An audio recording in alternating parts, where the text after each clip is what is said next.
Good afternoon, folks. Welcome to today's session. Are we all here? Let me Good see. afternoon. Afternoon. I'm seeing new names. Are all the people online? And I'm only checking because there are names and persons here who were not with us last week. So are you all registered for this course?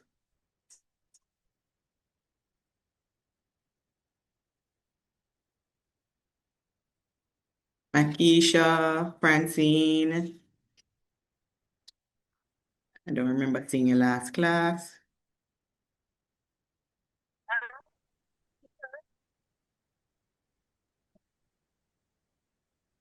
You're saying something, Simone? Oh yeah, man, I was saying I'm registered. I don't know if you're seeing me on your No. register. Yeah, but Simone, you've been here. I'm talking about who, weren't you here last week? Oh yeah, and I was. Yes, I'm talking about the people who were not um Oh, with the sorry, group. I'm not registered for this class, so I'm actually leaving now.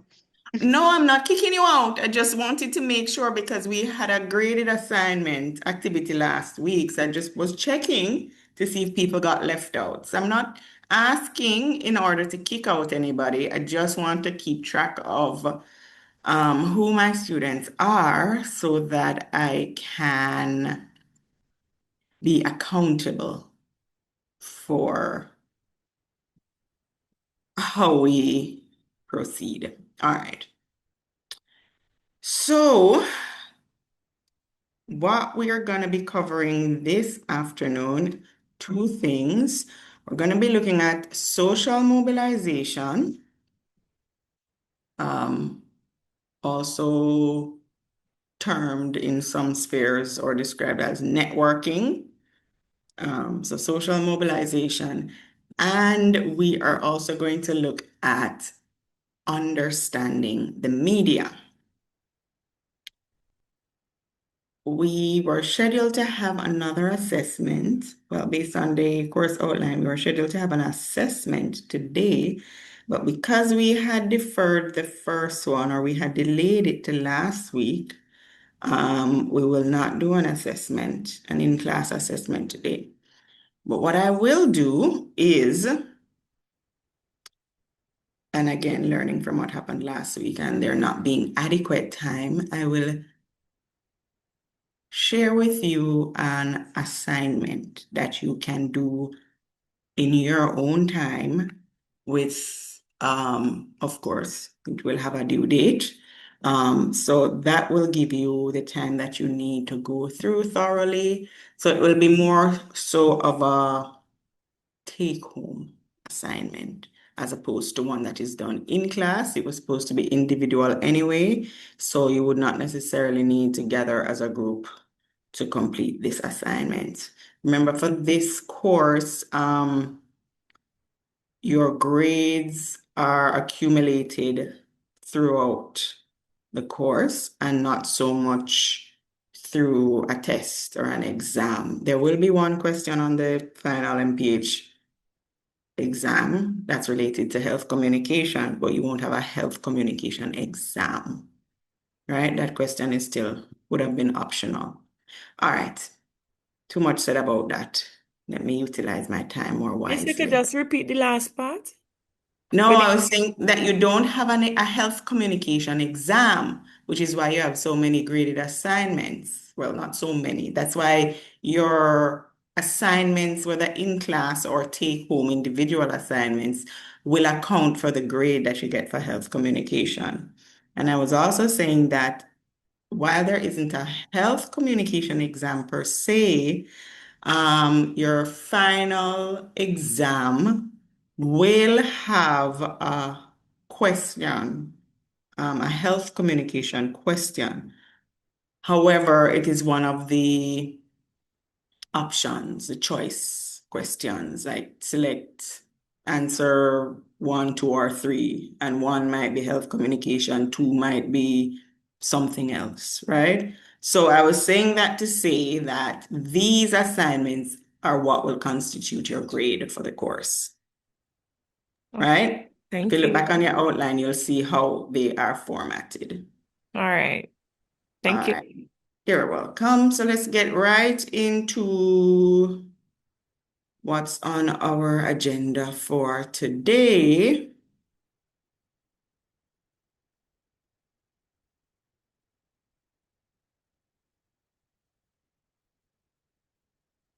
So community mobilization and networking. So first thing I'm going to ask you to do, because I love to hear you talk, is, well, this is a think, pair, share activity. Very quick. Word activity is used loosely. I want you to, when you think of community mobilization, right? I want you to think about what that means to you or what you understand by that term or those words, community mobilization.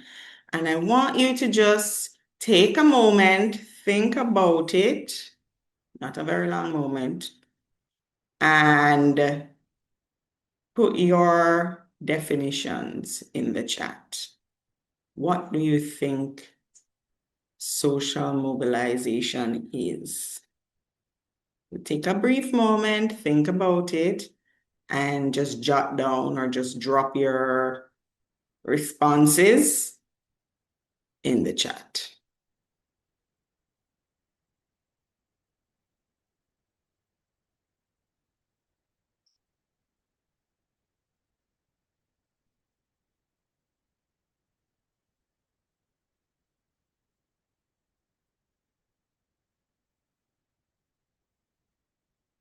I see one response from Cindy. Thank you.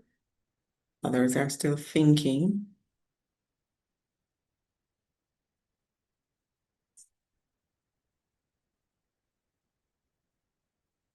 Don't think too hard now. We're going to go through it together.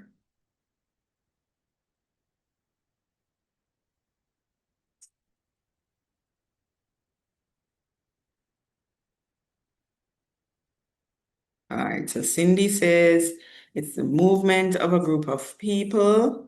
Nicole says process of gaining public support or buy-in. All right, so we have 2 there. Anybody else? Cindy, all right, you aren't finished. And it can be for a specific cause or to achieve a common goal. Okay. Who else is gonna jump in?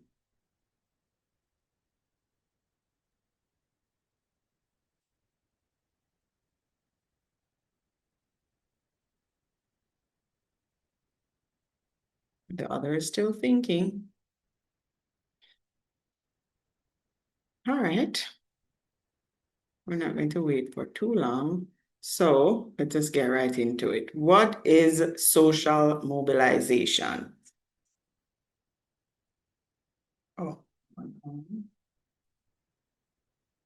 Veronica says mobilizing persons for action around a common cause. Yes, Veronica, that is also correct. Oh, why are my slides chopping off? All right. So social mobilization, you are all correct. The word support came out. It's right here in this definition as well. People coming together is also inferred here. So this definition states that social mobilization is the process of organizing, getting support for a cause, you said it also, or action through the use of networks and social relationships. Right, so I think you would have covered the basics of it in your definitions. It also often includes communication, of course, influence, because if you're trying to get people together for a cause, You want to be influential, or you want people who are influential on your side, or there might be some change or some action that you are trying to influence, right? And it also includes social relationships, promotion, and networking. Key in social mobilization is getting people together for not just a cause, but usually you share some kind of common goal, some kind of common belief, or something that you are trying to achieve that is mutually beneficial, something that you're working towards together because it is important to you or to your group, right? So engaging persons in order to achieve that goal. And in many instances, the people you're trying to reach guide or you're trying to sway are decision makers, policy makers. We spoke a lot about policy makers and decision makers last week when we touched on advocacy. So you're trying to get to your policy makers, your opinion leaders. Those are usually your influential people as well. Bureaucrats, technocrats, professional groups. So we also spoke about advocates for labor organizations. They are looking out for workers. Different professional groups have different unions, different bodies, governing bodies. So you might want to be trying to sway, or you might just be a part of that group that's trying to achieve some kind of outcome. Religious groups as well, faith-based organizations. We know the church is very important, very prominent in Jamaica. And in many instances, we want to impact or influence the private sector as well as the everyday person, individuals. So social mobilization is nothing new. It's commonly used for a very long time, but more so among international communities and NGOs. The government does, for some instances, especially in public health, when we are trying to engage communities. If there is a health issue, for example, affecting a community, we may want to bring people together. We may try to tap into who the community leaders are, the gatekeepers. So this is a strategy that is widely used, and it is used in order to engage the persons affected, engage the community, because it's supposed to be. It is supposed to be integrating and involving the people. Inclusion, you might hear inclusion coming up in different spheres. Inclusion of the people who are most effective is very important. So community involvement, you have community-based organizations that are very active and have a very strong influence or a very strong interest in the health and the development of their communities. And so it is important for them to be recognized as partners, as part of your network in having your cause or whatever it is that you're trying to accomplish. They need to have a say in it, especially if they're the ones being affected or impacted by it. And so that kind of partnership is always key or important in terms of getting the buy-in. I remember Nicole's definition, she mentioned getting buy-in. You don't want to go introducing something into a community where the community members see no benefit or any relevance of it. And worse, you don't want them to be against it. And so it's important to get the buy-in from the community at a very early stage for them to be your partners and for there to be a consensus. All right. So we spoke about social. But I hear that. Yes, go ahead. Veronica, you wanted to talk? No, miss, no, miss. Oh, your mic. I was hearing something from you. That's why. Sorry. Mhm. All right. So we spoke about social mobilization, and now we're going to look a little at networking, right? Networking is also an aspect or an important element of your social mobilization. And networking pretty much involves, well, it says there linkages, but this is Jamaican. People often say you need to have links, right? May not be such a good thing, but there is some merit to it, right? So networking involves creating linkages.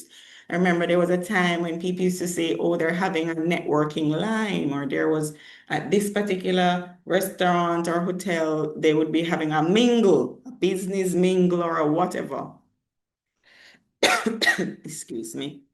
And so those were opportunities to make connection, make linkages, so that you could arrange or broker deals, get assistance with moving ahead on different areas of your career or business. So networking was very popular among private sector, and very popular now among young people because, they'll tell you it's who you know, not just what you know.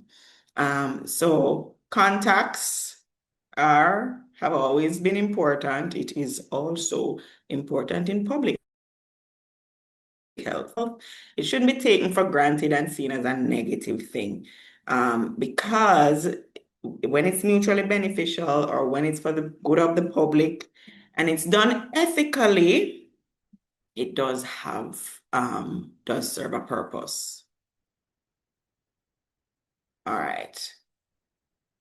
Benefits, of course, some of them are obvious. I should have asked you them so that I could hear from you.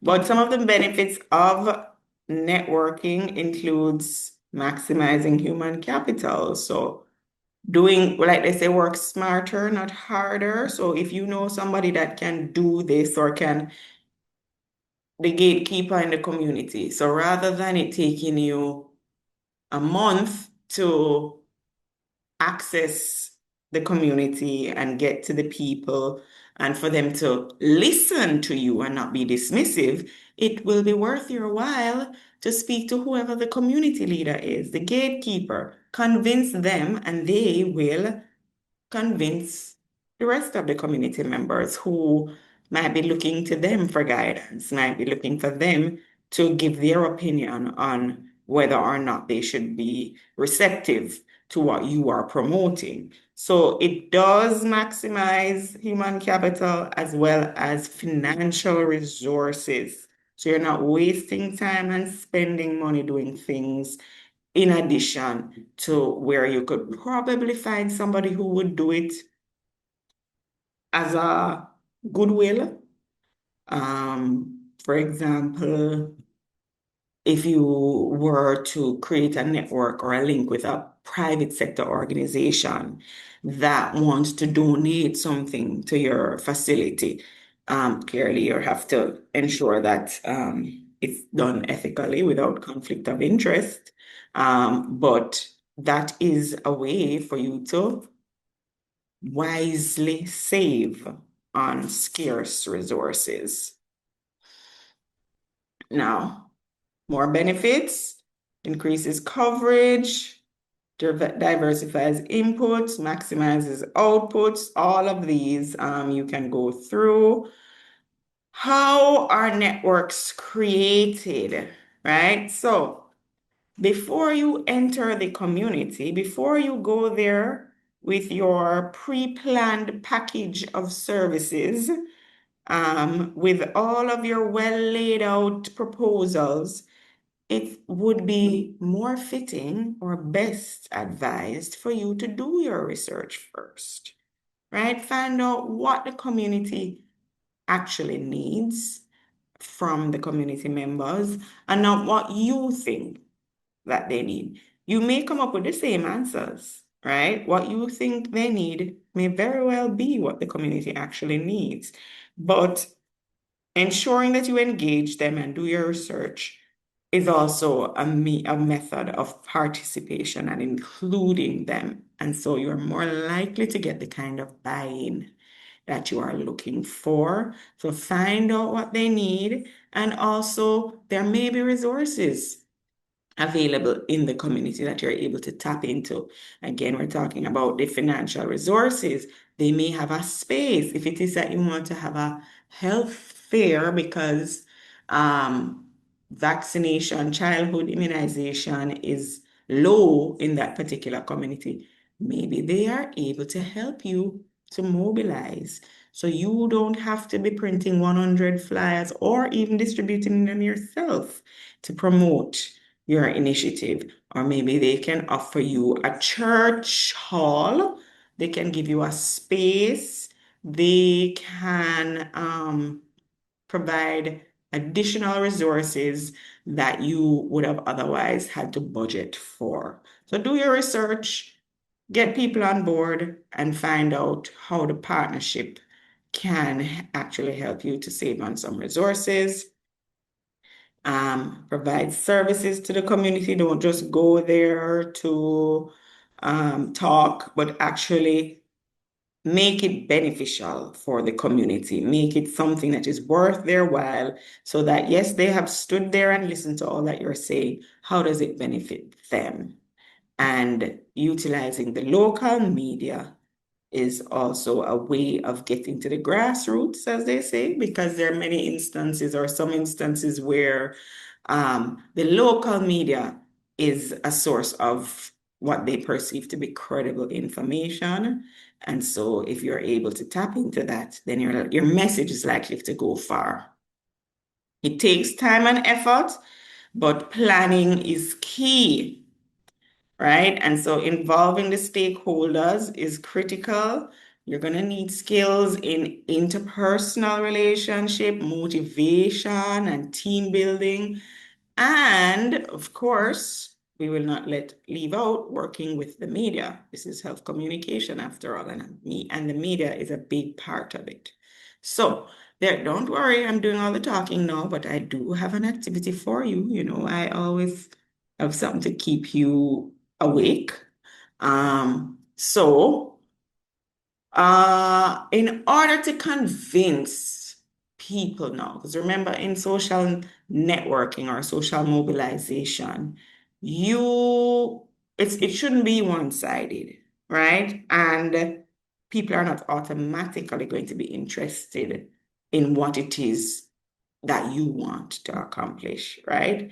So you should be able to convince whoever it is that you're trying to get on board, that you're trying to build a partnership with, that there is some benefit to the relationship, not just one-sided, not you just getting what you want, but there is some benefit for the other party as well.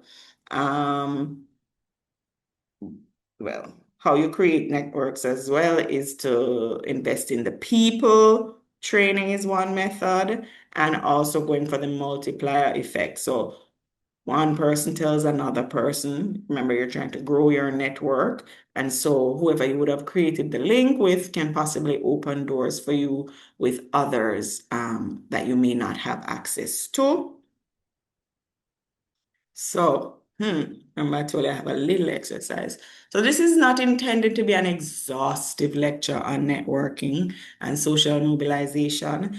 What I want you to do is understand the key concepts, because as much as it is something that is practiced widely in the private sector, it is beneficial as well for the public health system, right? Remember, we spoke about the fact that gaining access to communities, reaching certain populations, tapping into resources that you may not have.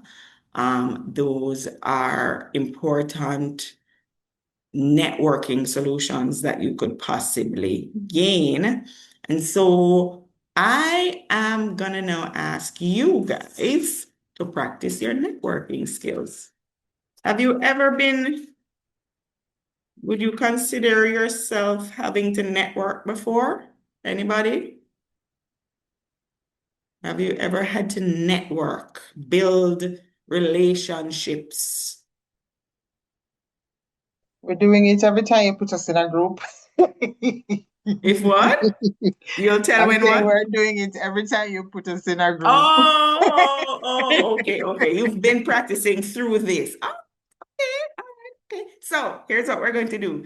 I had 6 roles because I thought I had 6 students. Let me see who I have on here. Picture. Okay. Well, some might have to double up. So I'm gonna assign the 6 people, right? So since Petra was telling me how much she's practicing her networking. So Petra, you're going to assume the role of an NGO, right? You're an NGO. You're not a health worker. You don't work in the ministry. You're put on your NGO hat now. I want you to think like an NGO or what you perceive NGOs to be. Nicole, you're gonna be a faith-based leader, all right? Well respected in the religious community, and so you are very influential as well. So take off your doctor hat for a little and be a faith-based leader. Denise, you're gonna be a health worker, right? No specifics. It's up to you. You can decide, whether you're a doctor, you're a nurse, you are at the executive level, whether you're the PS, whatever it is. Well, not so much the PS, because I wouldn't. You could be a director, you could be whatever it is, you're a health worker. Denise. Simone is in the private sector. You can decide which industry. Maybe you're the head of the PSOJ, I don't know. But you work in private sector. So put on your private sector hat. Remember, it's about the bottom line. Yes, you have a heart, but it also needs to make sense for your pocket, right? Your private sector. You're about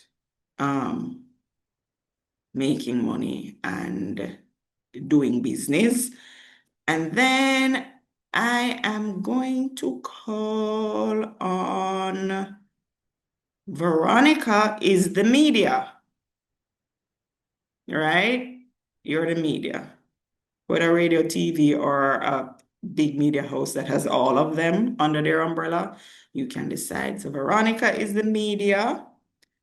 And these names.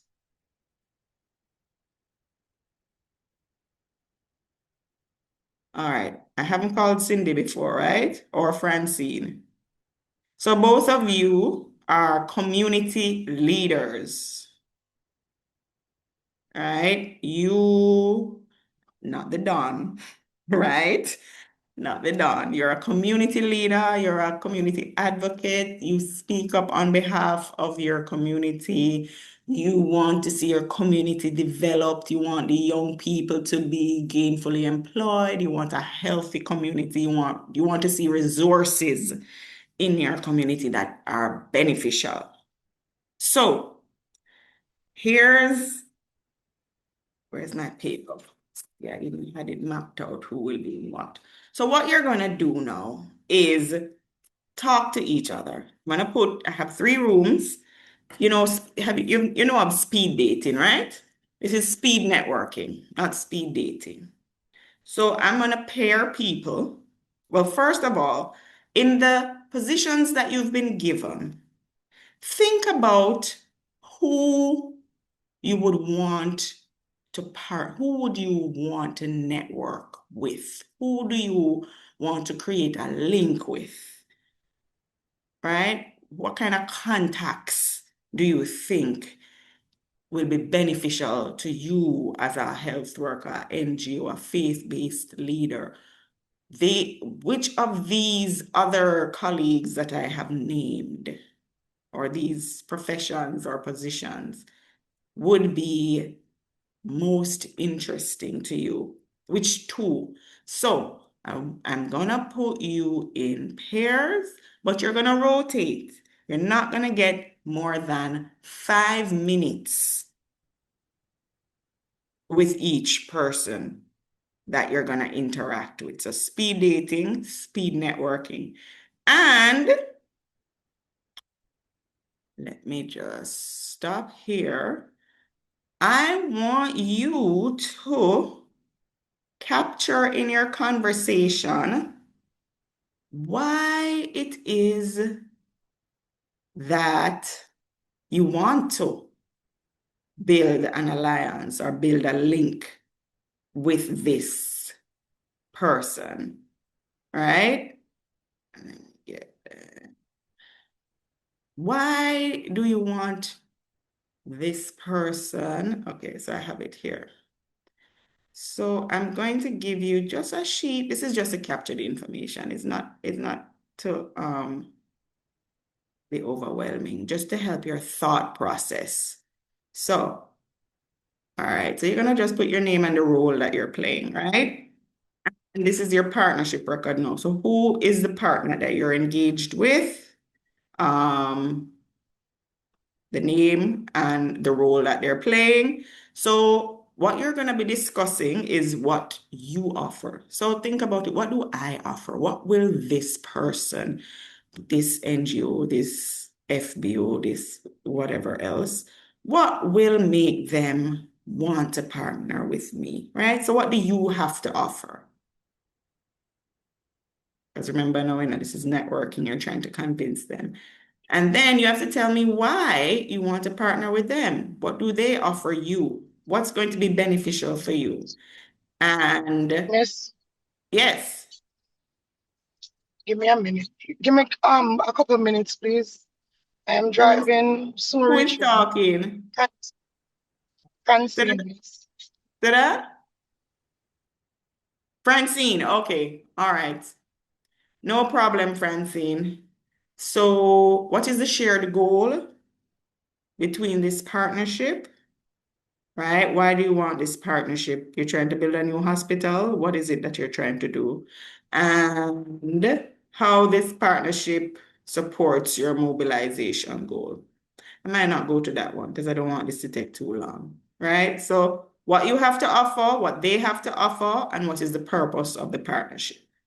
I'm gonna pay this last one too much mind because that's gonna get us over time. It's two because I wanted to talk to.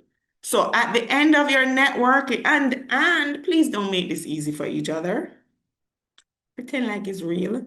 So your private sector, you want to hold on to your coins. You're not letting them go that easily. So you need to be convinced that this is a mutually beneficial partnership, right? You have to be sold on the idea of partnering with whoever it is. Similarly, FBO, you need to figure out if this is in keeping with the goals and your morals and values or whatever your group is attuned to. So now you're going to, I'm going to put this in the chat before I pair you. So that way, you can have access to it.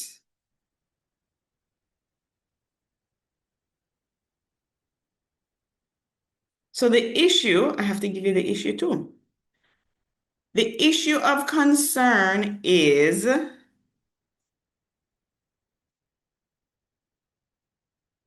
maternal and child health, right? And more specifically, well, not maternal and child. I want you to, let's use the same vaccination, low uptake of childhood vaccinations, right?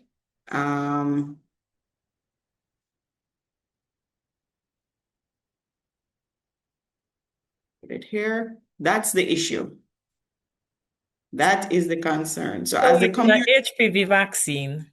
you want that one If instead, Cindy? because if we're doing like NGOs and church leaders, and so then we're thinking about the You target want it to be more adult. controversial. Yes, they You like want the it to be adult harder. population. All Not right. harder, but it's easier.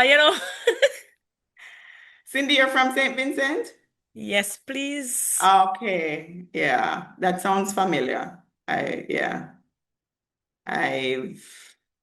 had interactions with your people on the same issue.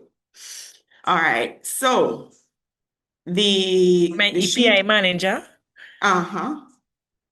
yes, all of them, your health promotion team. But anyway, we won't get into all of that.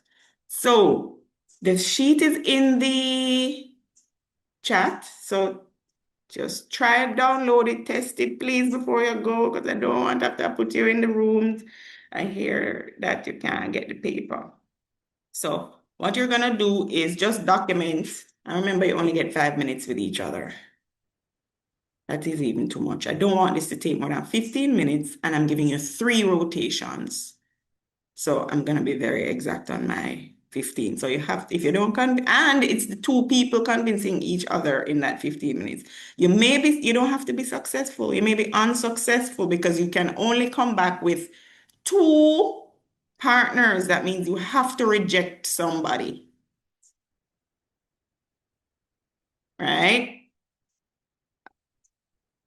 So the first 2, then I have.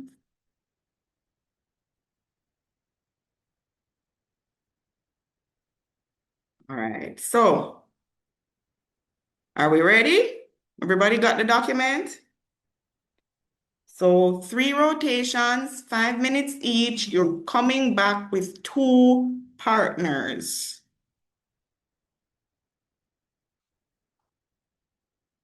Wait, why does one group have 3? Anyway, it don't matter. You're coming back with 2 partners, right? So I'm sending you off to your group now. When the clock goes 5 minutes, you're gonna be shipped out to negotiate with somebody else. All right, go.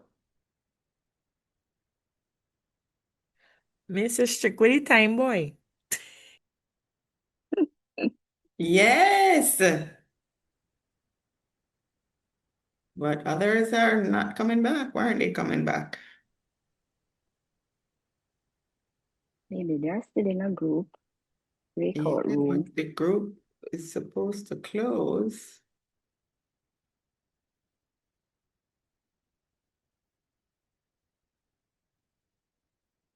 Let me figure out why they're not back. I'm seeing 10 participants in a teacher.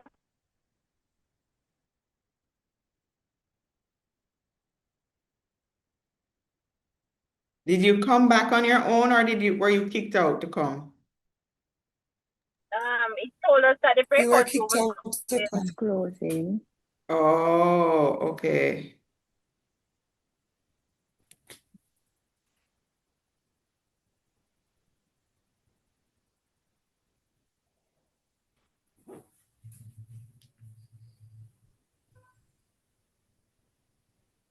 I still see them in there.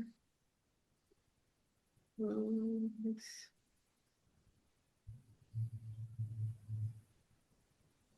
Evening, I joined late, but I participated in one of the groups. I figured out what was happening. Is that hi, Nikane? Welcome. Hi, Marian. We're gonna have to, because this is your first class, right? For the semester. Yes. Okay, so you would have missed out a little bit, but we can talk after.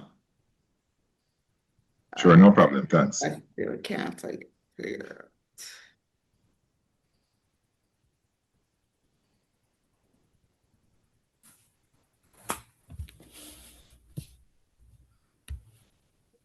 I'm seeing an invitation, Mrs. Scott Thomas, for me to join group one. Because I'm trying to come into the groups to tell you all to come out. Because for some No, reason, but we're out. I think we're all back. It's not 10 of us in the class. It's how many of us? Okay, wonderful, Out. good. All Yeah, we right. come I was back. still seeing people in the, okay, great. All right, so let's debrief. Right, so Cindy was saying that I was strict on the time, but just imagine you're talking to the CEO of this big company. You think they're giving you more than 2 minutes to convince them? You're at a press conference or a launch or the opening of a new facility, and all these influential people are there. You only get 2 minutes to state your claim and your cause. Okay, so how did it go?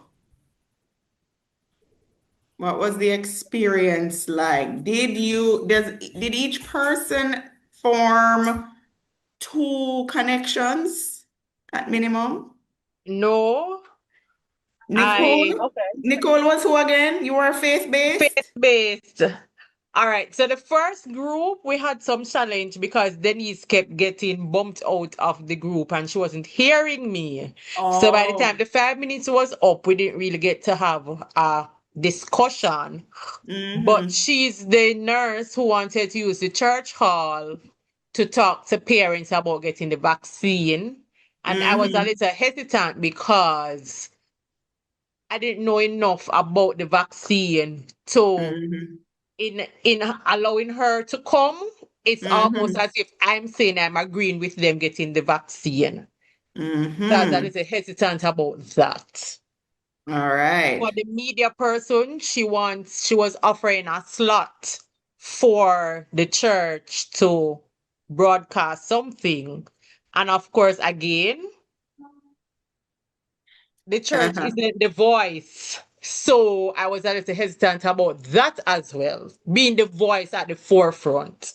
But Okay. when Raynor, her approach was creating a forum in which all stakeholders could have a discussion around the topic of HPV vaccination, which would give us a chance to ventilate the issues, which would give Mm-hmm. the church an opportunity to say what our concerns were.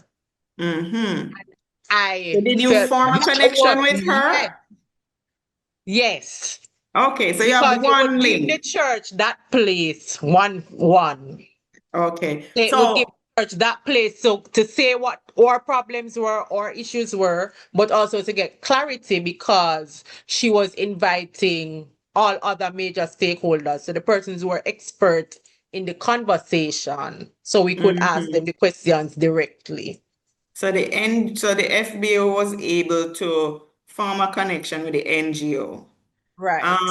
So what did you have to offer to her? Or no, you know what? I'll ask her that. Yeah, no, I'll ask you. What did you have to offer other than your space? Well, we know that the church organization reaches quite wide. Mm-hmm. So I was representing the United Church in Jamaica and the Cayman Islands, which means that we have a wide network of churches and followers, and therefore the Mm-hmm. information could be filtered to a lot more persons than if the NGO was supposed to act on its own. And then, Okay. of course, churches are in communities that are small, so you may not be a rural community that you might not otherwise have gotten access to.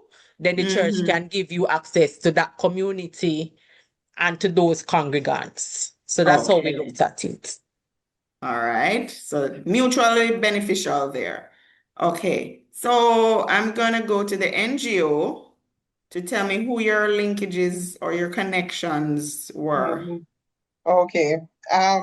So we got the FBO, and Nicole pretty much explained what the value proposition was there for both of us. We also got the media because they know, you see, in a similar kind of a setup, like you have all angles, that is the kind of space we're creating as the NGO. And so the Mhm. media is on board for that, the value proposition being content, rating, and advertising dollars. And then, of course, for us, it's the opportunity to partner with them to leverage their platform in order to get the message that we want to get out, and of course to have the visibility around the activation amplified. We also How interested. easy was it for you to convince the media to partner with you on this? Once we told them, I mean, HPV is an issue that is contentious. We have a multiplicity of players, and you're going to be able to get some advertising dollars in from this. I think, Veronica, was it difficult to come on board? To It come on board? I wasn't think difficult. It I think she wasn't was difficult. sold. We were talking the bottom line. Yes, yes. So what was the benefit for you, Veronica? So wait, hold on before I jump to. So for the NGO, you spoke with the FBO, the media, and who else? We also spoke with the business. Simone, she was So Scotia of the three, which two private were sector. you most interested in? Well, I wanted all of them, No, and well, I yeah, got that's all what of them. you have to be able to. Scotia. We need the FBO because Did they again, that all want access. you? Yes, they did. Everybody This was is on you guys. board. I told you to not make it so easy for each other. No, Why it would wasn't let easy. let me It go was to private hard. sector. Nicole Private is super sector. critical and very suspicious. Simone was asking all sorts of Nicole. questions about our branding. Veronica was very much trying to figure out what is in it for us as a. They weren't easy at all. All right. So Veronica, let me come to you now. Media. Everybody wants a piece of you. Who did you want a piece of? I partnered with NGO and the healthcare worker.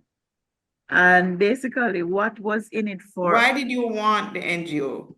I wanted the NGO because it was a message that because of the message they wanted to share. They basically wanted a safe space to share their information on HPV and also to convince persons to come on board because healthy community means more production for them, right? The How NGO does that benefit you as the media? we have worked out a package in terms of advertising. So And they're paying you. yes, they're paying us. Okay.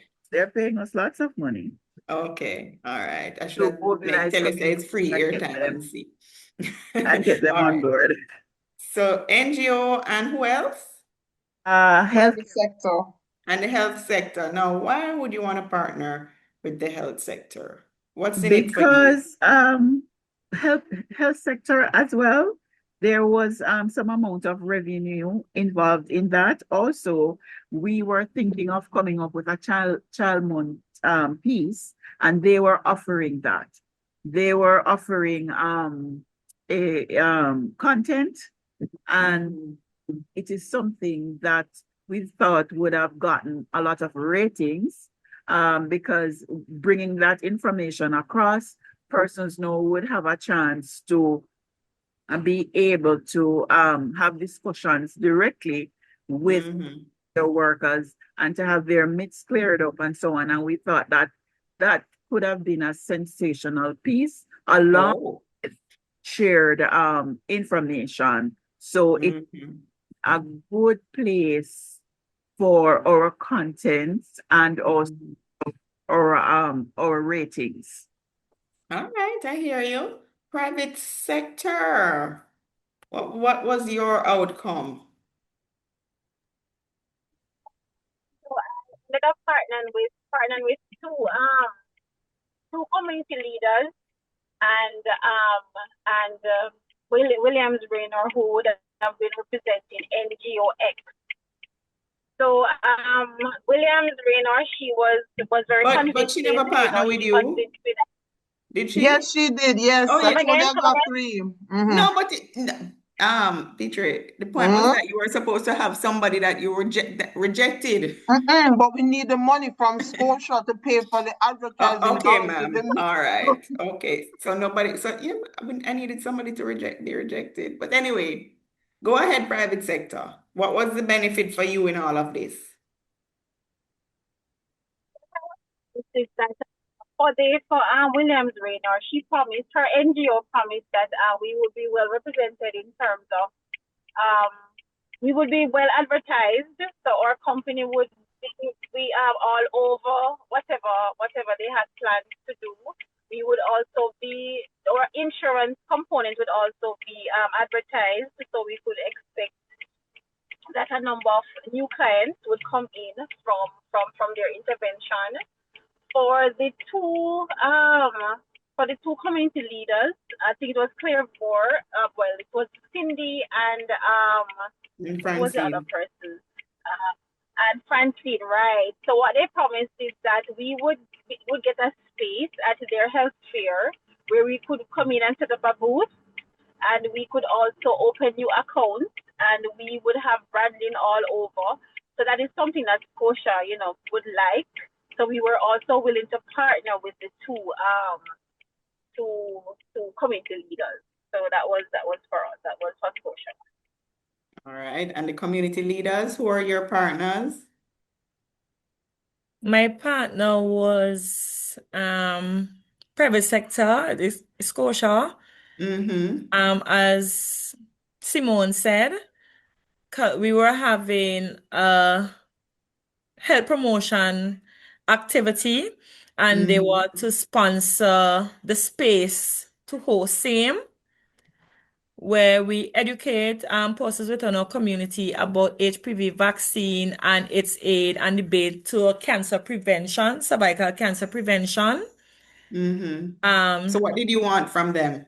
So I wanted them to sponsor me this venue. Oh, okay. Which they Pay for the did, venue. and then we would have built, as she said, open new accounts, build their public image in the fight against cancer prevention, which is like kind of marketing and support and branding for them as well.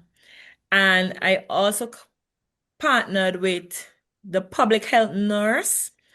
And because we were having this health promotion activity that was right up our alley, so she would come in as a presenter, where she would come and educate persons about the HPV vaccination, what it entails, and what it prevents. And we allowed her to bring in a vaccination team as well. So in case, based on how her education and promotion went, once they're accepting that we could capture them one time instead of letting them go. So that will increase her uptake as well. And overall, it would provide prevention, give me a healthier community in terms of the aid and fight against cervical cancer among persons within my community. Okay. All right. How did you find the experience? Not just you. This is out for everybody now. Coming up with why is like off the bat. It's like I didn't know how to coin what you wanted to really get out of it in the initial beginning, but as we progress in the conversation, it kind of flowed. So you realize why you needed those particular partners. Yes. Okay. Did anybody find it challenging? Also, Miss, Yes, go ahead, Veronica. the church would have literally dismissed us, right? So the church was a challenge in terms of coming on board because they didn't necessarily share our views on HPV vaccination. This feels so real though. The church is very influential and has very strong viewpoints on quite a bit of our public health initiatives, especially when it comes to reproductive health. Not true? That church must have Jehovah's Witness. So Nicole represented well. All right, so that's just a little simulation exercise to kind of bring home the concepts, to help you to really think about what goes into building these relationships and these alliances. Because sometimes we tend to forget that it needs to be beneficial for the other parties, in order for them to agree to join up with you to partner for your cause. I know there would have been like several health fairs or activities where you hear, oh, you don't know anybody that work at Grace, or Wisynco can give us some water. But what's in it for Wisynco? What's in it for the snack people? What's in it for? So think about, especially private sector. They want to know what's in it for them. So yes, you might know somebody that work there, that knows somebody, but if you don't know anybody there, how are you going to get that foot in to get buy into what it is that you want to, what it is that you're working for, the cause that you want. All right, so you could actually send in sponsorship letter stating the activity you're yeah. having and what it is about and what you're requesting the aid for. So do you, in that sponsorship letter, do you ever write what's in it for them? No, but you never normally put what's in it for them. You send them the Yeah. activity you're having and what you hope to achieve, and then they decide if they come on board. Yeah, so maybe try next time you're going to do those letters, try sweetening the deal a little bit by saying, you can come on site, you can whatever. I mean, of course, within the confines of what is allowed without being any conflict of interest, because, it's health, especially public health, we have to be careful about the message that we're sending. But we very often think that people must feel a sense of responsibility and social responsibility and duty by, okay, once it's a health initiative, why wouldn't anybody want to come on board? But you have to think that they're also saying, why would I want to come on board? Is this going to increase my market share? Is this going to increase my viewership, my ratings? What makes it interesting for me? Why would I want to partner? Right? So it's important to remember that it should be mutually beneficial, even if it is that their outcome for them is not as great, considering that you might be a small organization. It usually is better sold as not just a worthy cause, but and also an important initiative for them. All right, so let me just wrap up this one. Where were we? We just did that activity. And so, okay, so people respond to organizations that address their needs as demonstrated by your activities.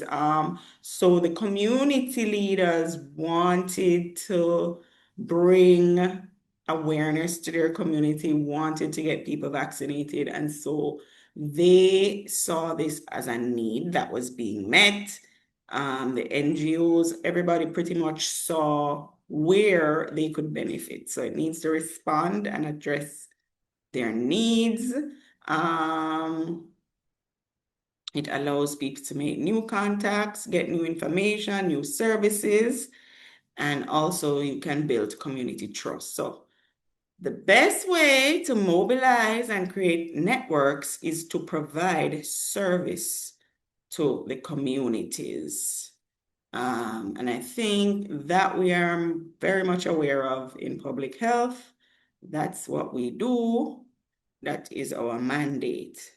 All right, so I'm gonna quickly shift gears, as I said at the beginning, and it ties right into this because we did have the media as one of our expected partners in the networking exercise. So we're going to try and understand a little bit more about the media. So we know what health communication aims to do, right? Recapping, awareness building. We're trying to change behavior. We're trying to promote behaviors, lifestyles. We want change in many instances, or in some, like cigarette smoking, sugary beverages. All of those are changes we're trying to accomplish. A lot of times we have services, so we want people to know that the clinic we have Saturday clinic and extended hours clinic. What are some of the services that you want people to know about? Which facilities you can go to get different categories or levels of services. You don't have to go to the hospital for everything, especially in emergencies when hospitals are overburdened. You can visit certain clinics. And of course, we use health communication to build credibility and trust. Now, in the context of health communication, what are some of the media tools that we used, or what kind of coverage are we often looking for? So mass media, used loosely here, is a wider coverage that mostly deals with TV, radio, internet, outdoor advertising, all of those. Mass, usually, if you think about reaching the most people at one time or at any given time, that's the mass aspect of the mass media. Then you have the new media. So whatever kind of social media that we're using, apps that are being developed, online chat bots that we have now, blogging and vlogging and YouTube, all of these things are considered new media. And we have our traditional outdoor media, billboards and signs. And of course, very critical for health communication and public health is maintaining the interpersonal communication, because there are some topics and some issues that are best dealt with face-to-face, one-to-one, or small groups, which is why we still have town halls and we still have workshops and we still have education sessions in the waiting rooms, right? So that interpersonal communication is also critical, because that's where you can provide feedback.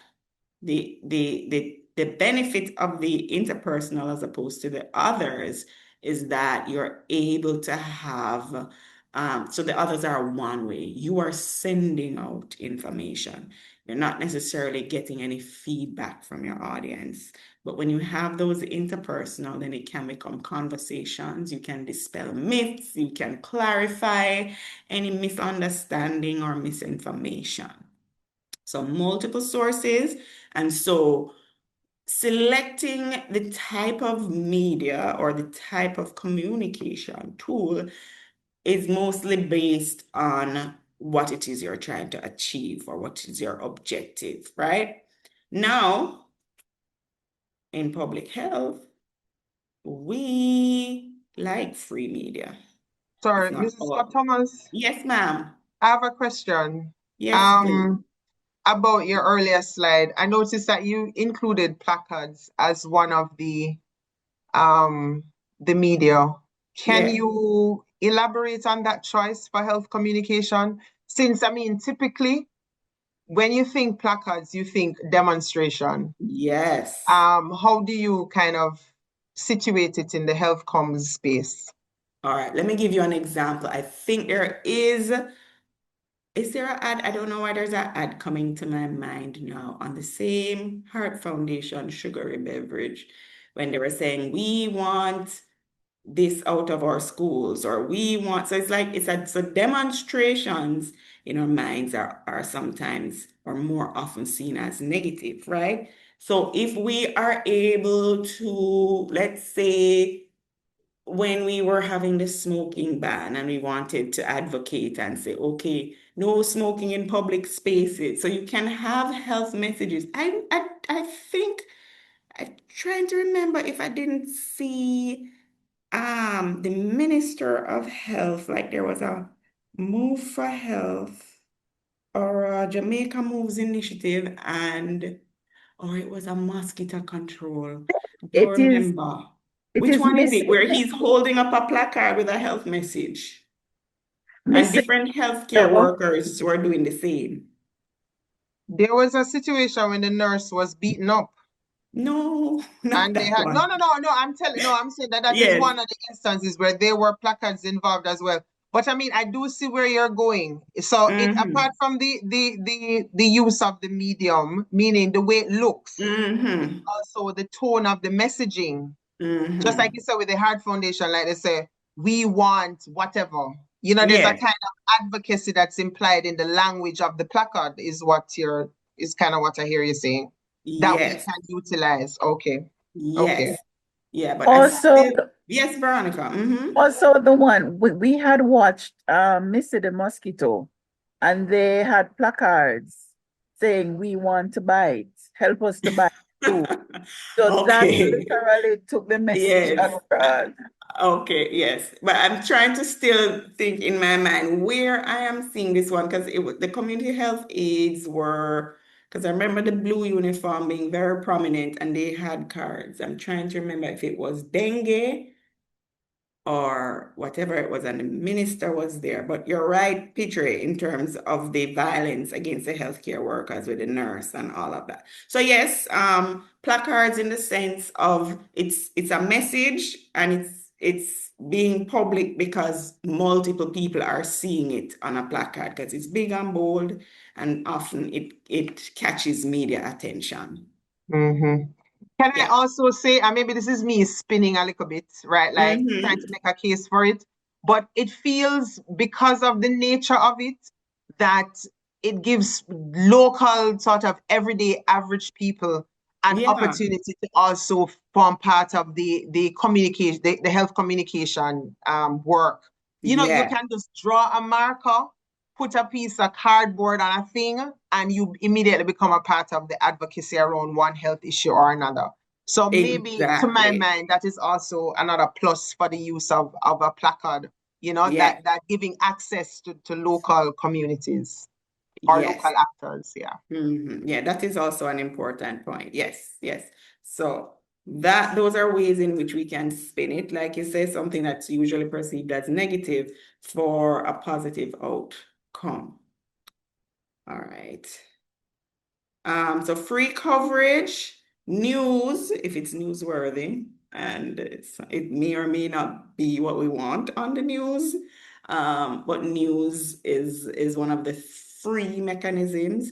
Special features like on the health report or whatever else it is.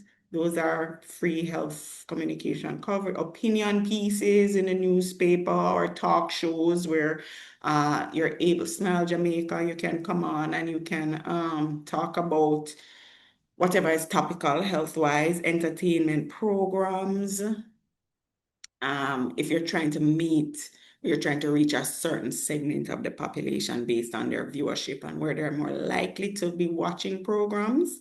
You're trying to get into those as well.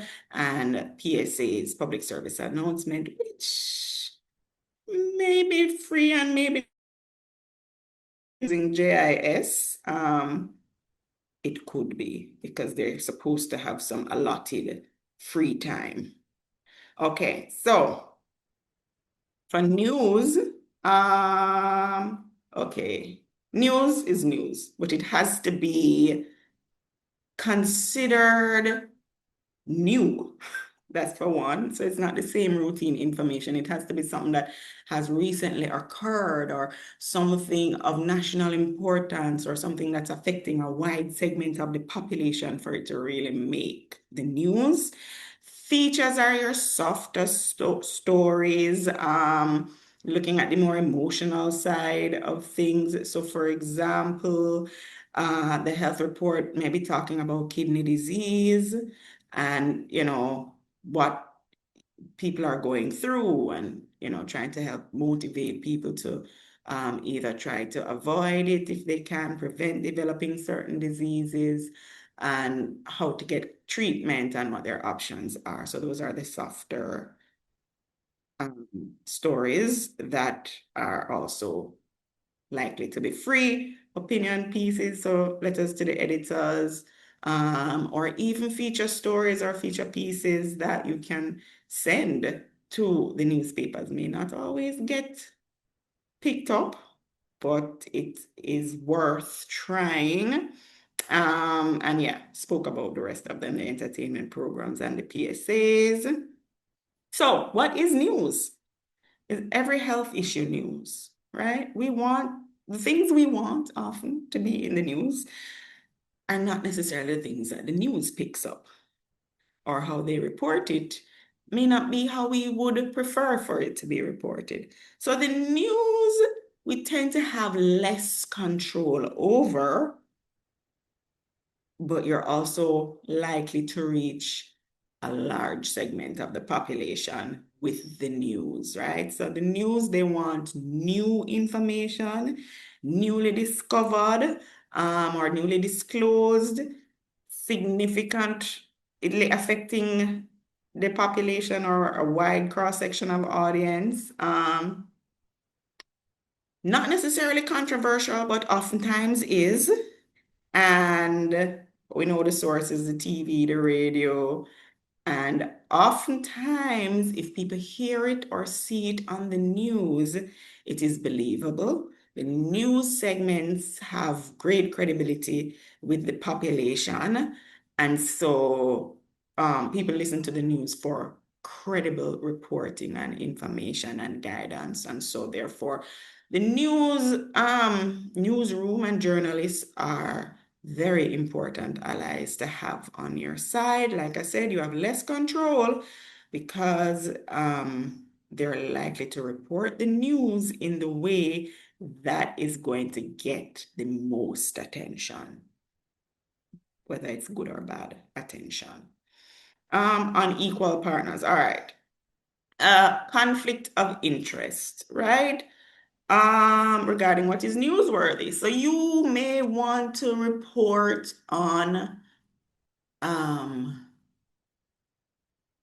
let us say, mental health, and you're trying to bring awareness to mental health and to reduce the stigma with mental health so more people can seek care, and so that also people who have mental health challenges can get support from family and friends.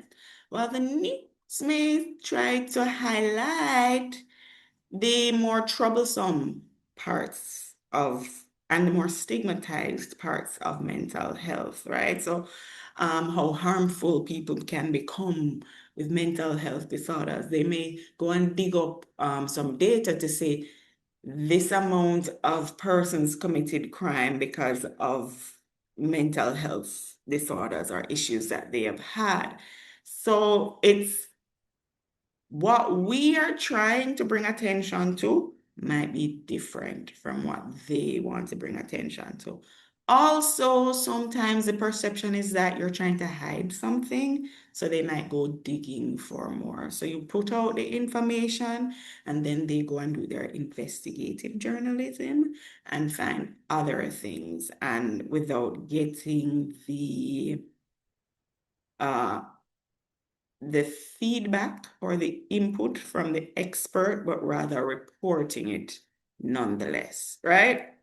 And then positive versus sexy stories. Sexy here doesn't necessarily mean sexual. What it means is eye-catching, ear-grabbing, what will draw people's attention. It's not always the nice, clean, positive stories, the more controversial ones, right? So what is sexy about the health issue that you're talking about? Why should it be on the news, right? And then there are cases where news reports, like they say, exploit people, the emotions of desperately ill persons, their patients, their families. I'm seeing it a little bit less now, but there was a time when I was, when people are in terrible grief. They may have lost a loved one. They may have had an accident. They may have had some kind of traumatic events, and the news cameras are just right there up in the people's faces, capturing every expression of emotional turmoil that they may be going through, and even prompting the people to speak and give some kind of response to the situation or how they are feeling. Is this okay? Because how does that change the news? Somebody died, somebody had an accident. How does them being represented in that way change the story at all, right? So it's considered exploiting people in some instances. Have you noticed that, or is it just me?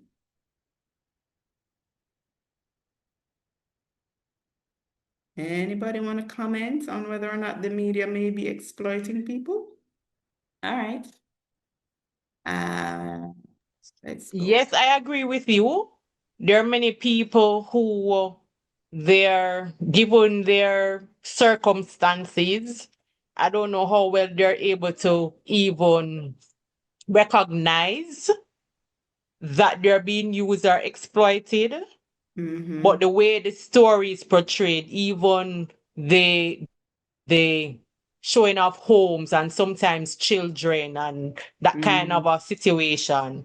I don't think they would try it with some people. You know what is always interesting to me? The bite of the week sometimes. And in some of the instances, it kind of borders on making a mockery of people. Again, it's for entertainment as far as I see some of them. So some of the bites of the week are very poignant, very appropriate, but then there are times when it seems like it's mockery, right? Making fun of people's situations. Because when people say the things sometimes, they're genuinely expressing how they feel. And this is genuinely how they speak and how they relate their realities. And just because it's not seen as, I don't want to say socially acceptable, but it's not necessarily accepted as being representative of the desirable kind of lifestyles and behaviors and class. A lot of people get laughed at. And it follows them. It goes viral, and I don't know how it affects them. Maybe we need to look at that and see all these bite of the week and feature people, what have been their experiences after that kind of publicity. But anyway, so the news, okay. Let me tell you now. So in terms of, and it's not pointing or painting the media in a bad light, but we have to also, just like how we recognize that our partners have interests as well as we do, so does the media and so does the news, right? So they're trying to satisfy their audience. They're trying to rake in as much advertising dollars as they can, so they have to stay relevant and they have to remain popular, right? And so they may not always report what we think is best or appropriate.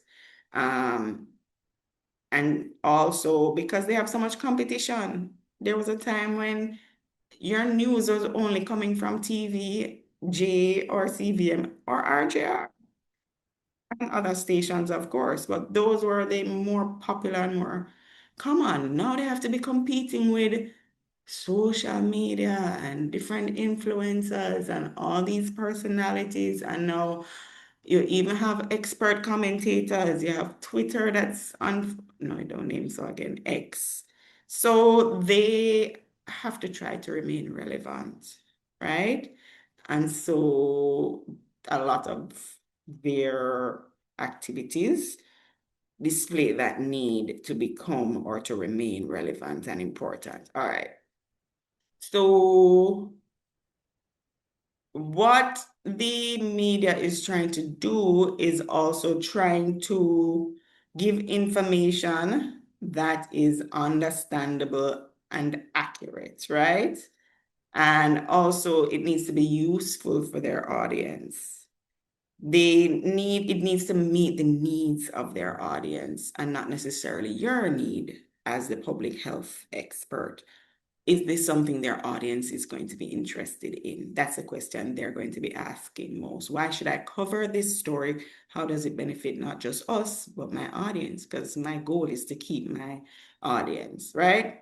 And so they're also branching off into more lifestyle related stuff.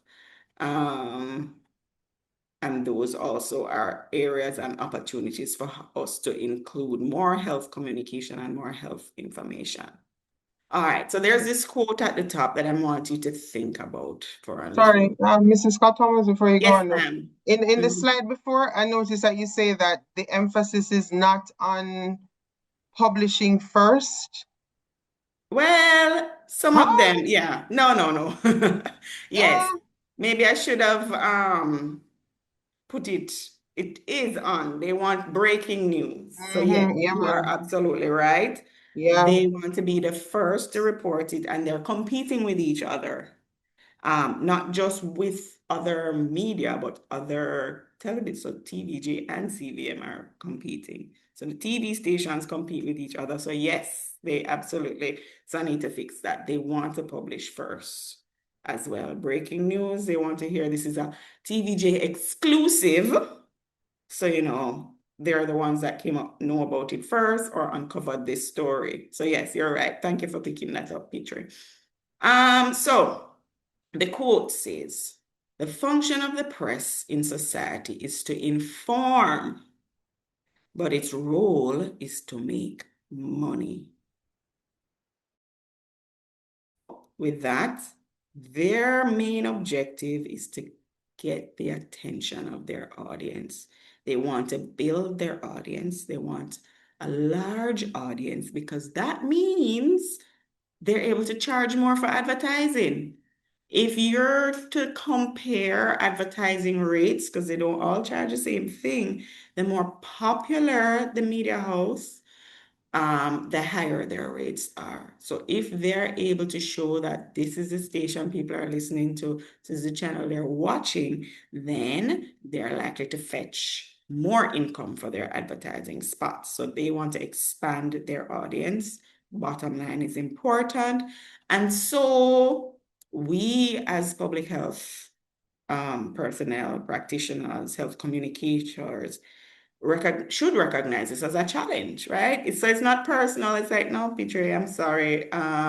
We've already spoken about obesity. We don't need to talk about that. As much as it is a growing health concern, as much as with every survey, the numbers are going up, as much as obesity is linked with so many chronic illnesses, does that sell?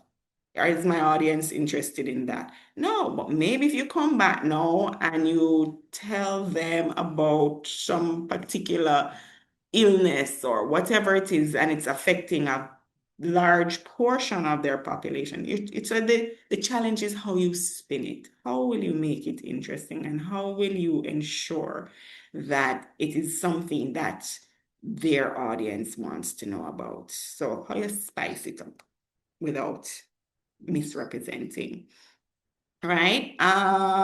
This is Scott. Yes.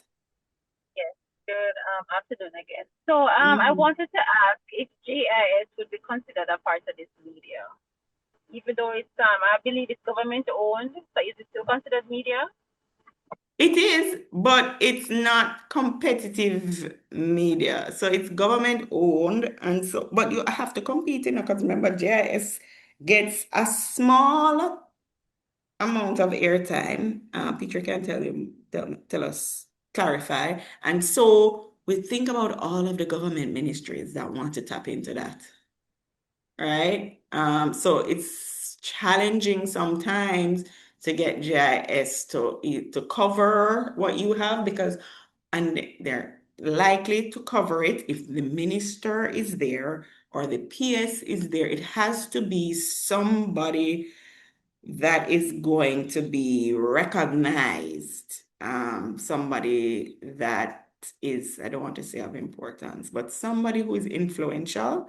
That's usually the pool. But if they have several events that are competing, you're gonna have to figure out how you are going to win that competition. So no, you're not paying for GIS, but there is still competition because of the scarce resources. Nikane and then Petrie. Yes, Nikane.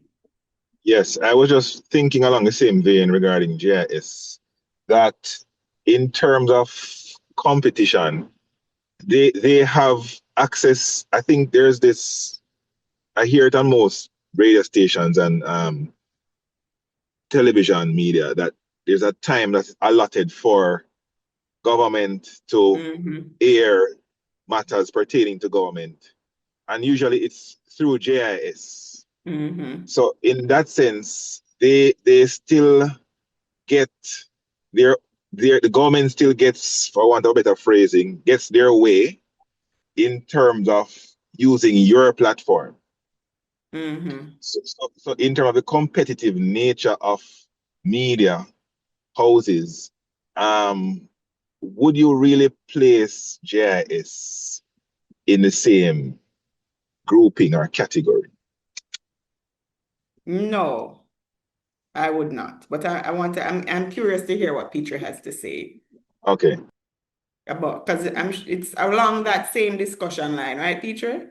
Yes, right. And so yeah, I personally would not place GIS in the same category either.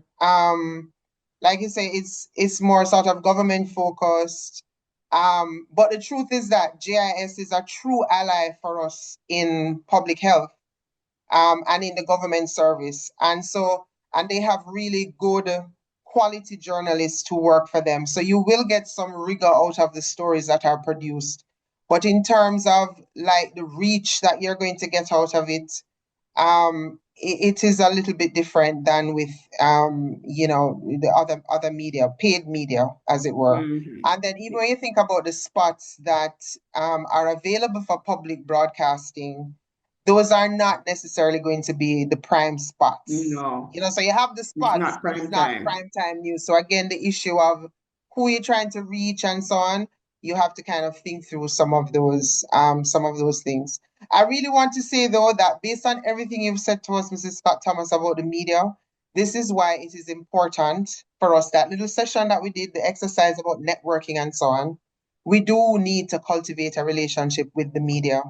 Because the truth is, even in the current communication ecosystem that we have, where it's all about social first and all of this kind of thing, the moment you get into a sandy zone where you're trying to distill fact from fiction, it is to the traditional media that you retreat for them to help us to kind of distill, because of those credibility issues that you raised before. So even with their sensationalism, and even though we're kind of suspicious of them and them a little bit sketchy sometimes, the point is that when you get to a place where there's an infodemic and it's a little messy, you're trying to sort everything through, if you can reach for a solid journalist with a good reputation from an excellent media house, you get a lot more bang for your buck, both in terms of time and resources.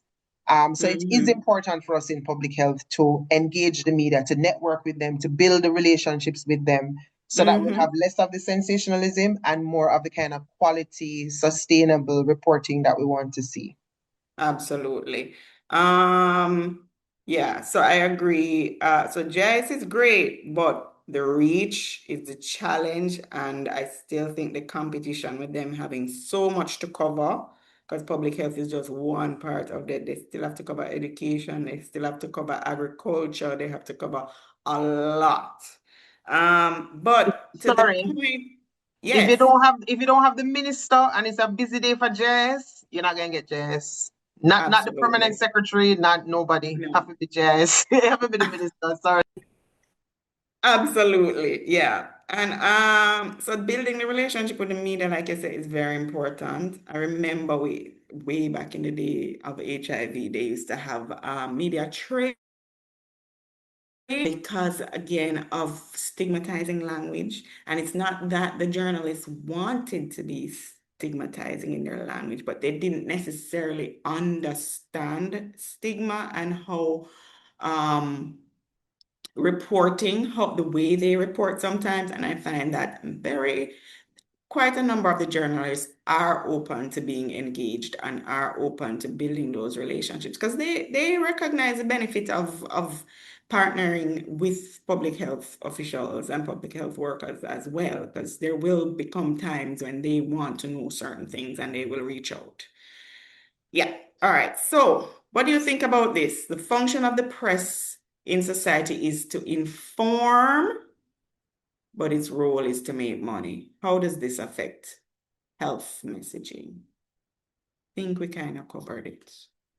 I think we spoke about it, but I just want you to reflect on it. So we're not going to spend time talking or belaboring that point because I see the time. So just an activity. Don't worry, you're not going anywhere. You're not going in any breakout rooms. We're going to talk this one through. So you tell me, is this news? Yes, no, or maybe? First one. The Ministry of Health reports a 35% increase in dengue cases over the past 3 weeks, with children under 15 most affected. Hospitals remain functional, but officials urge communities to get rid of breeding sites. Is this news? Apart from the data you got us at children under 15, it is news. You think, all right. Anybody else? Is this news?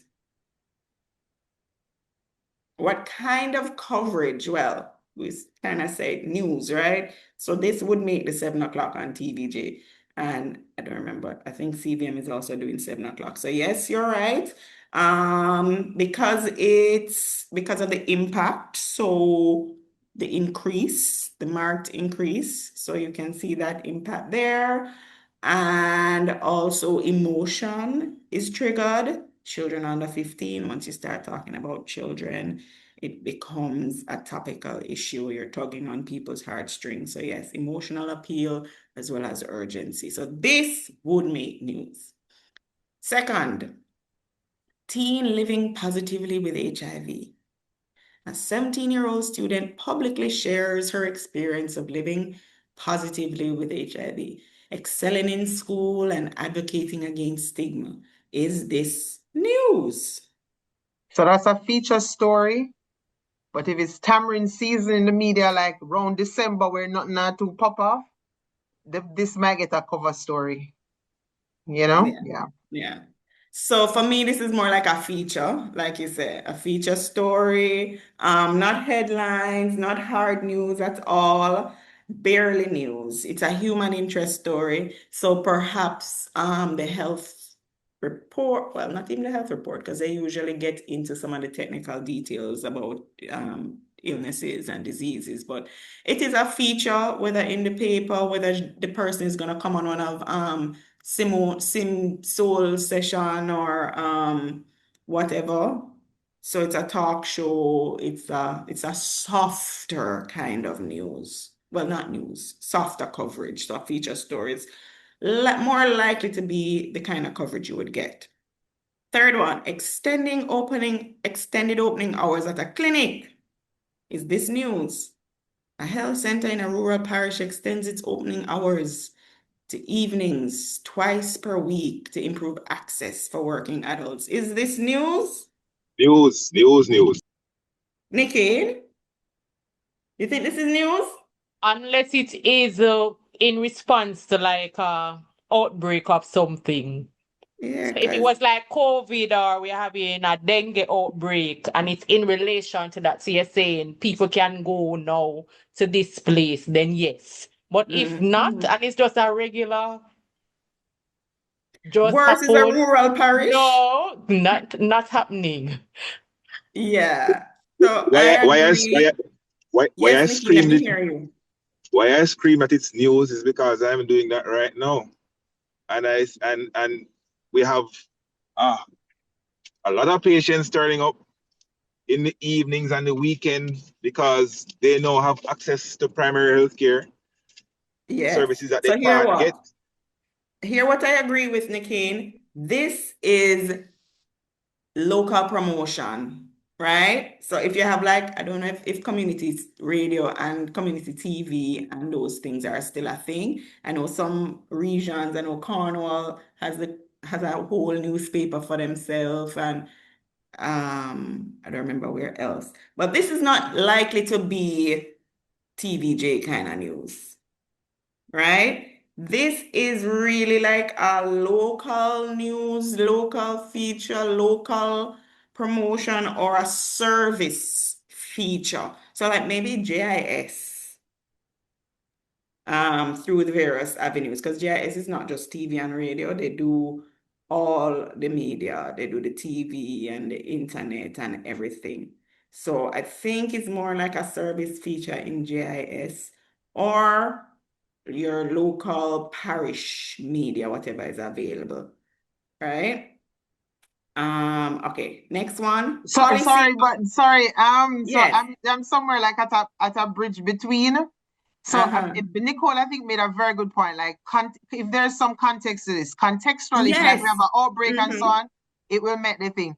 But even without the outbreak, the fact is that one of the things about news is like what is novel and sort of unusual. It doesn't necessarily have to be like super breaking, 10,000 dead and but if we're talking about in a time when we're doing primary care reform, if we frame it like that, and for example, this is the first rural health center that is extending opening hours, and if a whole slew of people are anticipated to benefit, like hundreds to benefit, so we have some exotic numbers, it may make the way to the Observer and the Gleaner and maybe TVJ, but not it won't be the cover story. Won't be the cover story. Maybe around a page 4 or 5. Unless you have the minister going there to open the doors to say it's 5 and we're now open. Yes, but you see, even and if you unless send it's a press an release outbreak, on like it, Nicole said, I think I can accept the way Nicole said it. Like if it's a time where it's urgently needed because of some health emergency or some outbreak or something, but just a regular, look what it's saying now. You're just opening in the evenings twice per week, not necessarily in response to anything. Yes, that but is remember, sensational. we wouldn't just be opening. There would be something that is prompting the opening. People Is what I'm complaining. so like earlier last year, minister announced the extended hours program for health centers. So he would have said that in his sectoral. And then on comes us now saying we have this first rural health center in X parish that's going to be extending hours, and X number of people are going to be benefiting from it. And it comes against the context of primary care reform. Yeah, man, it now gonna be page 1, 2, 3. You notice what you said, the first. Right, that's right. Yes, that's right. Yes. So remember when we say what is news, So the that's the newness caveat. of it, the Yes, novelty it has and the to be newness. novel. Yeah. What is your sell? Just as it is now, not going to convince me that it's news. It has to be couched into something. There has to be some worthy context there. of attention. All right. And the last one, policy on sugary drinks in school. The government announces a ban on sugary drinks in all public primary schools, sparking mixed reactions from parents and vendors. Is this news? Yeah, man, that's a page 1, man. Who else agree? I hear another voice. Who is that? That's news. Yeah, it's news. Was Simone was saying yes as well. Yes, I think we all agree. This one is news, especially you notice sparking mixed reactions. We love a controversy because the vendors going quarrel now, say that is what sell, and the people them don't want to buy no water. Not that they should have to buy water, but and parents are gonna say, but this is what I packed for my child's school and blah blah blah, right? So yes, definitely that's news. It could also be an opinion piece. The outrage people are gonna be feeling, then you're gonna have all the people talking about it and whatnot. All right, so news is often constructed. What you see is a lot of times press conferences releasing information that we hope the news media will pick up. And like Petra said, sometimes it's tamarind season and they need news. They need to fill spots. Sometimes it's a slow day in news or a slow period, and so therefore they will go out and seek information and they might just come knocking on your door. And so in those instances, the news is really constructed, not as spontaneous. They're happy for the spontaneous moments, but those don't always occur. And so they have to create news for themselves. There's 1/3 rule, understand the conventions and rule. Okay, so we know we have to appeal to what is going to be of interest to the journalists, what is going to make it important and worthwhile for them. So make your stories more newsworthy, right? Don't just say the clinic is open, and so you can come after 5. No, due to the high demand or due to the increasing rates of whatever, the ministry has decided to open this clinic to attend to the residents and whatever else, right? Those are the things. And so we're also pitching stories, not issues. So again, it's how we write. We're not all writers here, but there's a method and a way in which we can write and we can present the information so that, because a lot of times the journalists don't necessarily, remember, they're not health experts. They don't really understand the severity or the gravity or even the importance of some of the things that we think are valuable and important. And so it's good to be able to frame it in a way that makes it understandable for them. You're also trying to convince them. So you're not just telling them about mental health, but you're telling them how it affects families and how it affects workplaces and community development and nation building and how many people are functionally walking around looking happy who are really struggling with mental health. And this is where you can go to help, to get help. So we're not just saying that 3/4 of the population have some kind of mental health issue, right? We're packaging a story, not just giving them the facts. A journalist has already told me several times, they're like, look, I don't know how to read data. I see the graphs, I see all the percentages, but what does it really mean in the grand scheme of things? So just sending out information like that without contextualizing it sometimes is why stories may not get picked up. And that will be it for today. Any questions? I promised you that I was gonna, so your assignment, your written assignment, for that assignment, you're gonna be doing a media pitch. All right, we know the media very well now. We spent 2 hours talking about networking and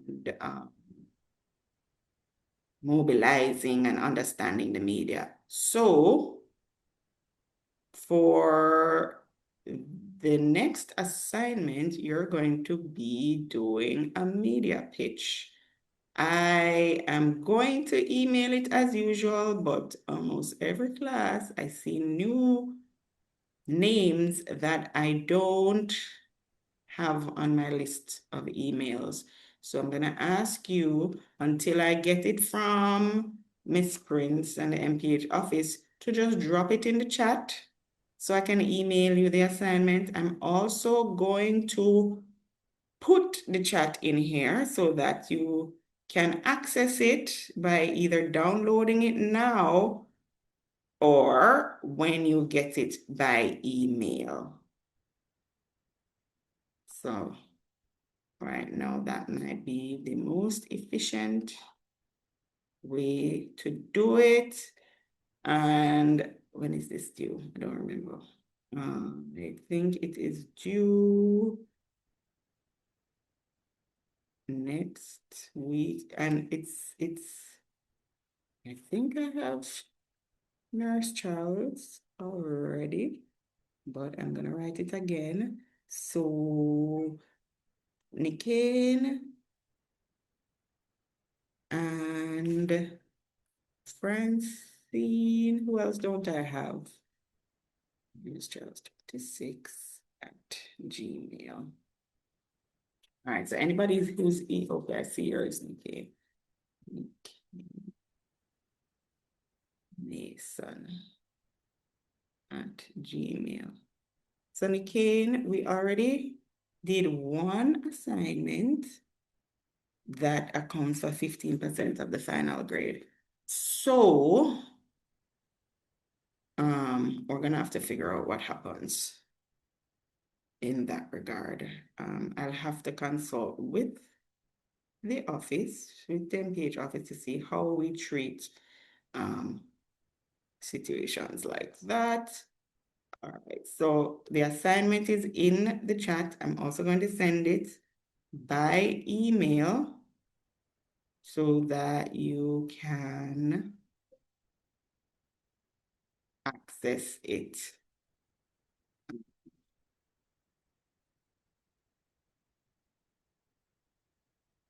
All right, any other questions? Anything before we go? Because we're over time already. I don't see it in the chat. You don't see it in the chat? No. Okay, due date, I'm looking at it now. Due date, January 30.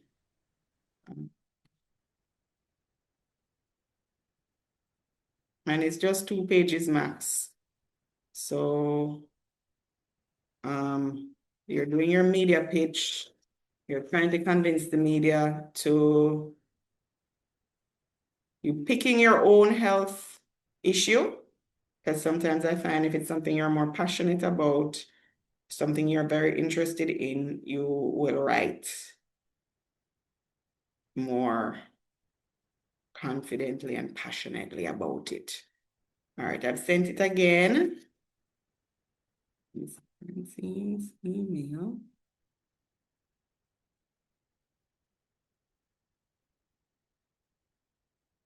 Okay, so I've put it in the chat again. See if you can grab it before I go.